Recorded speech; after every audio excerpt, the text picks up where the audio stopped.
इस पूरे बिल में जो असल गुनहगार लोग हैं वो नीतीश कुमार हैं, चिराग पासवान हैं, जीतन राम मांझी हैं, जयंत चौधरी हैं, अजीत पवार हैं।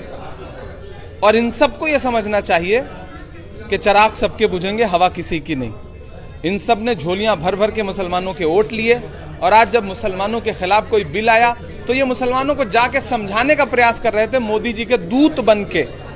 तो हम तो उनसे ये कहना चाहेंगे कि कलम से और न सियाही से बात करना है, वजीर से न सिपाही से बात करना है। हमारे बीच में दरबारियों को मत भेजो, हमें तो जिल्ले इलाही। लड़ाई अब आगे कैसे और लड़ना?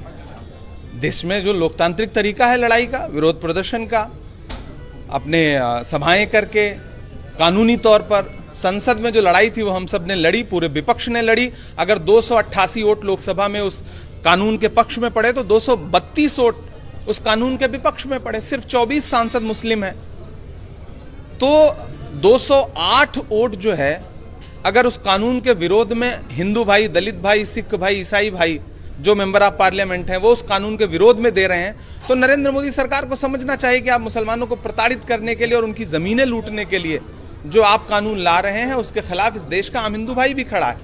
तो जो भी मुस्लिम पर्सनल लॉ बोर्ड हो, इमारत शरिया हो और भी जो तंजीमें हैं जो इस तरह के प्रोग्राम कर रही हैं, हम सारे लोग उसमें बढ़ चढ़ के खड़े हैं। और आज तो पूरी कांग्रेस पार्टी के तमाम वरिष्ठ नेता यहाँ पे मौजूद रहे और पर्दे के पीछे भी, पर्दे के आगे भी सबने खुल के मदद की, क्योंकि कांग्रेस पार्टी वो पार्टी है कि राहुल गांधी जी रात के 3 बजे लोकसभा में इस बिल के खिलाफ वोट देने के लिए बैठे हुए थे और रात के 3:30 बजे बीमारी की हालत में सोनिया गांधी जी राज्यसभा में बैठी थी। मैं चश्मदीद गवाह हूं। तो कांग्रेस पार्टी लगातार इस बिल पर जो अकलियतों के खिलाफ है या इस देश के किसी भी नागरिक के खिलाफ कोई बिल सरकार ला रही है, चाहे वो कृषि कानून हो, चाहे वक्फ का कानून हो, चाहे सीए हो, कांग्रेस पार्टी हमेशा संविधान बचाने के लिए खड़ी मिलेगी। इमारत शरिया ने इस प्रोटेस्ट को कॉल किया था, लेकिन नेशनल मीडिया में नैरेटिव चल रहा है कि विपक्षी पार्टियों ने किया है। इस पर आप क्या कहेंगे? अब गोदी मीडिया बेचारी क्या ही करे, उसे तो नरेंद्र मोदी जी के खिलाफ या फिर भाजपा सरकार के खिलाफ अगर कोई भी विरोध प्रदर्शन होगा तो उन्होंने तो किसानों के आंदोलन को भी खालिस्तानी आंदोलन कहा था। धीरे धीरे नेशनल मीडिया अपनी विश्वसनीयता खोता जा रहा है और उसको एक बार अपने गिरेबान में झांक के देखने की जरूरत है। इमारत शरिया ने कहा कि आगे अब हम लोग दिल्ली की तरफ कूच करेंगे, आप लोग उसमें भी साथ देंगे? पूरे देश में विरोध प्रदर्शन हो रहे हैं। अभी रांची था, बहुत बड़ा विरोध प्रदर्शन देश के अलग अलग कोनों में हो रहा है, दिल्ली भी होगा। जब संसद में ये लड़ाई हम लड़ चुके हैं तो सड़क पे ये लड़ाई लड़ी जाएगी, बिल्कुल लड़ी जाएगी।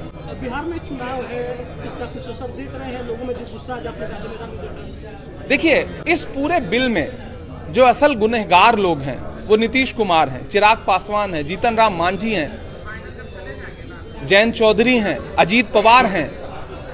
और इन सबको ये समझना चाहिए कि चिराग सबके बुझेंगे, हवा किसी की नहीं।